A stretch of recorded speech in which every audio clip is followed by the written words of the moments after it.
सज्जन सेव्या रक्षा मां सद्गुरुदेवा पाहि मां सत्यानंद रक्षा मां सद्गुरुमूर्ति पाहि मां सत्यानंद रक्षा मां। भगवान की जय जय। गुरु चरणम सत्य चरणम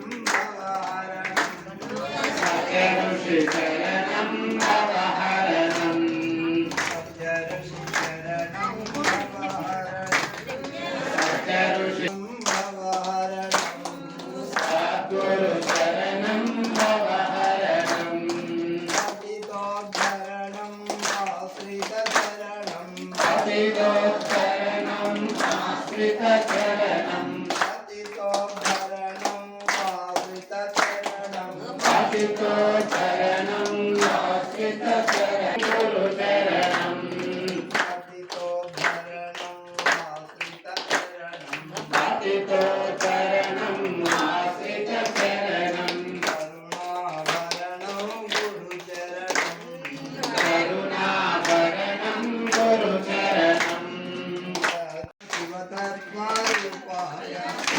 सत्यानंदाय शिवतत्त्वरूपाय ओम नमो भगवते श्री सत्यानंदाय ओम नमो भगवते श्री सत्यानंदाय ओम नमो भगवते श्री सत्यानंदाय ओम नमो भगवते श्री सत्यानंदाय अरुणाचल शिव अरुणाचल शिव अरुणाचल शिव अरुणाचल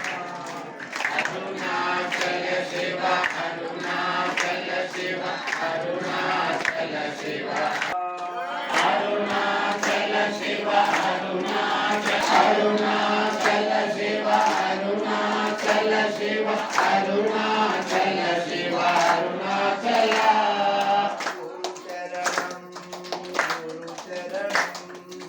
गुरु चरणम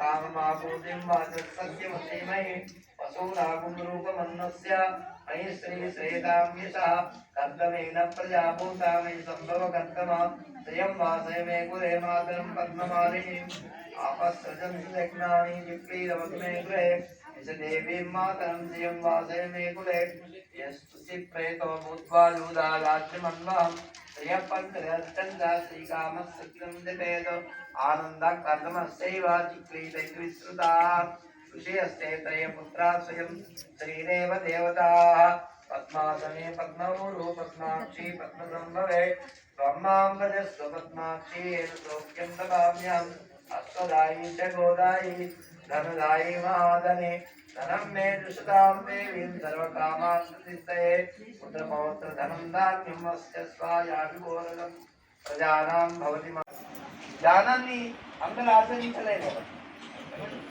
ఆచరిస్తారా? జ్ఞానం ఉన్నా కూడా ఒకసారి పక్కకు పోతుంది. అది వాడికి లోపం ఎక్కువైపోతే జ్ఞానం ఉంటుంది, దాని లోపం ఎక్కువైపోయింది అనుకోండి, ఈ లోపాన్ని ఆశ్రయిస్తాయి. జ్ఞానం అట్లాగే అది పొరపాటు పోయింది అనుకుంటాడు అనుకోవాలి, తర్వాత ఎప్పుడో. కాబట్టి యజ్ఞో దానం తపస్సేవ పావనాన్ని మనందరం కూడా పవిత్రులం అవుదాం అనుకుంటున్నావా లేదా? అంటే నేను తింటున్నాను, నేను తినడానికి వండుకుంటున్నాను అంటే మేము పాపం తిన్నట్టే. భగవద్గీతలో ఏ పద్ధతి ఆత్మకారణతో ఏమన్నాడు? తన సొంతం కోసం ఎవడైతే వండుకుంటాడో వాడు పాపం తిన్నట్టే. పాపం తిన్నవాడు ఎవడు పవిత్రం అవుతాడా? మీరు ఉండేది భగవంతుడికి నివేదన పెట్టడానికి వండుతున్నా నేను అని అనుకున్నాం అనుకో, భగవంతుడు ఏం తినడు, ఆయన చూపిస్తాడు. ఆయన దృష్టి మాత్రం చేతనే అది పవిత్రమవుతుంది. దాన్ని మనం ఏం చేస్తాం? పవిత్రంగా కళ్ళకు అద్దుకొని ప్రసాదంగా స్వీకరిస్తాం. ఏమండి? అప్పుడు ఏమవుతుంది? నీ బుద్ధి పవిత్రం, నీ మనస్సు పవిత్రం. అదే భగవంతుడికి పెట్టగలిగినటువంటి వస్తువులను మనం వండుకొని భగవంతుడికి నివేదన పెట్టగలిగితే, ఆ పదార్థం మనం భుజిస్తే మనము అప్పుడేమైంది? మరి భగవంతుడికి పెట్టకూడనటువంటి మనం పదార్థాలు వండుకుంటే వండుకోవాలనా? మీరు ఆలోచించుకోండి. అర్థమైందా? కాబట్టి అప్పుడు పవిత్రం కాం, అప్పుడు అపవిత్రమే. ఎవరన్నా చచ్చిపోతే వాళ్ళను ముట్టుకుంటే అపవిత్రం అయిపోతామని మనం అనుకుంటున్నాము కదా, అవునా? దూరంగా ఉంటున్నాము. అటువంటిది చచ్చింది తింటే నారాయణ. ఇంకా ఆలోచించండి మీరే, నేను చెప్పనిగా. అవునా? కాబట్టి అంత పవిత్రంగా మనం, అందుకే మన కర్మ ఎట్లా ఉండాలి? మన యొక్క జీవితం